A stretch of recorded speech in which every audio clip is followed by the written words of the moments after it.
आपने कभी किसी कुत्ते का रोना सुना है? शायद सुना होगा।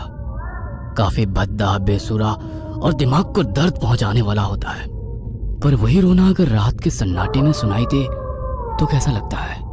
रात के करीब 2:30 बज चुके हैं और मेरी 3 मंजिला चौल के सामने से गुजरने वाली सड़क की दूसरी तरफ वही आवारा कुत्ता लगातार रोए जा रहा है। जैसे आज सुबह मैंने बड़ा सा पत्थर इसलिए दे मारा था क्योंकि उसी वक्त सामने से अपनी एक्टिवा से जा रही मेरी सेटिंग के ऊपर उसे भौंक कर इतनी बुरी तरह से डरा दिया कि उसने अपनी एक्टिवा दीवार पे दे मारी, पर खुद के पैर की हड्डी तोड़वा ली। अब दोबारा उसकी इस काली सुनसान रात के वक्त रोने वाली आवाज भद्दी, बेसुरी से ज्यादा डरावनी लग रही है। मैं भी बिना लाइट ऑन किए सीढ़ियों से ऊपर की तरफ जा रहा हूँ। 2 बार पैर फिसलकर नीचे गिर पड़ा। साला इस चौल में उतने लोग नहीं होंगे जितने दारू की बोतलें पड़ी होती है।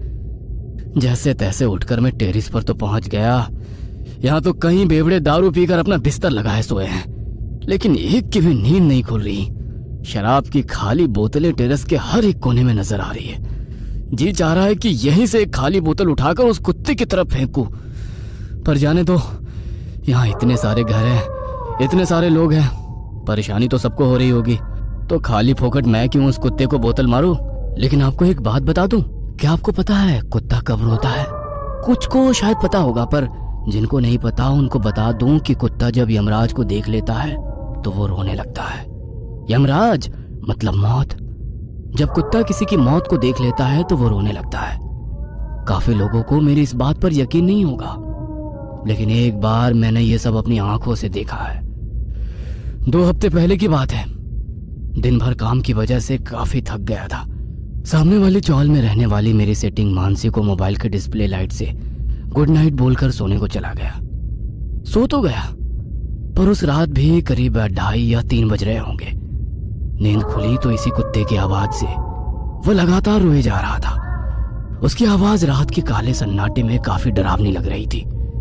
खिड़की से झांक कर देखा तो सड़क के बीचों बीच खड़ा होकर वो अपना मुंह आसमान की तरफ करके रो रहा था। मैंने पूरी चौल में नजर घुमाई, पर एक भी कमरे की लाइट नहीं जली थी। सबके सब घोड़े बेचकर सो रहे थे। लगा अपने कमरे की लाइट लगाकर नीचे जाऊं और उस कुत्ते को वहां से भगाऊं, पर तभी मैंने देखा पड़ोस वाले चाचा बरामदे से चलकर नीचे जा रहे हैं। मेरी तरह वे भी परेशान हो रहे थे। अच्छा लगा कम से कम किसी को तो उस कुत्ते पर गुस्सा आ रहा था। चाचा रात के अंधेरे से चलकर नीचे पहुंचे, पर उन्होंने कुत्ते को कुछ नहीं किया। लगा था पत्थर उठाकर वहां से भगा देंगे, पर वे तो अंधेरे रास्ते से कहीं चले गए और कुछ ही देर में उनकी खोली से महिलाओं के रोने धोने की आवाजें आने लगी। मैंने सोचा झगड़ा हुआ होगा। कुछ ही मिनटों में पूरी चौल की लाइटें जल गई। मैं भी भीड़ को चीरता कमरे के पास पहुंच गया। चाचा की छोटी बेटी की जोर जोर से रोने की आवाजें मुझे बाहर तक आने लगी। पिताजी हमें छोड़कर क्यों गए? अब हम आपको कहाँ ढूंढेंगे? कोई मेरे बापू को ला दो। उसकी आवाज सुनकर मैं चीख पड़ा। है? इतनी रात को बेचारी लड़कियां कहाँ ढूंढेंगी? वैसे भी चच्चा ज्यादा दूर नहीं गया होगा। तुम रुको, मैं ढूंढ कर लाता हूँ। पर पता नहीं क्यों सब मेरी तरफ गुस्से से देखने लगे। मेरी बात सुनकर पास वाला लड़का दबी आवाज में बोला, अबे चच्चा कहीं घूमने नहीं गया है, बल्कि चच्चा तो निपट गया।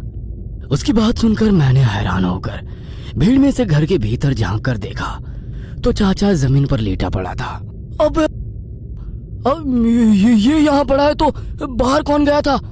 और उस रात मुझे पहली बार पता चला कि रात के अंधेरे से मैंने जिसे जाते देखा था वो मरे हुए आदमी की रूह थी।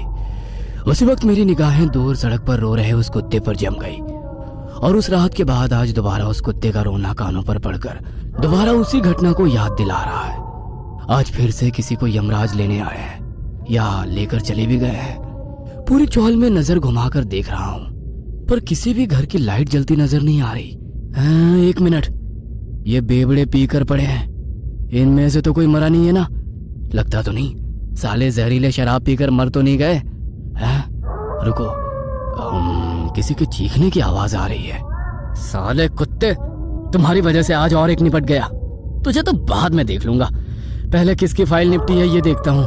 अब तक टेरेस पर पड़े 4-5 बेवड़े उठकर नीचे की ओर ग्रे पर कुछ वैसे ही पड़े थे, लाश की तरह। छोड़ो यार, नीचे क्या हुआ देखता हूँ। टेरेस की सीढ़ियों पर ही था कि सीढ़ियों के शुरू में लोगों की जमी भीड़ दिखी। कोई नीचे झुककर नब्ज टटोल रहा था। कौन और कैसे मरा यह देखने के लिए जरा भीड़ को सरका कर देखा और हैरान रह गया। नीचे कांच की टूटी बोतलें थी और तभी किसी की बात सुनाई दी। साला बेवड़ा, दारू पीने टेरेस पर जाते वक्त फिसल कर कांच गले में घुसने से जख्मी हो गया है। सामने से वो आदमी हट गया और वो जमीन पर पड़ी लहूलुहान मेरी लाश नजर आई। रात के 12 बज चुके थे कि तभी दरवाजे पर दस्तक हुई।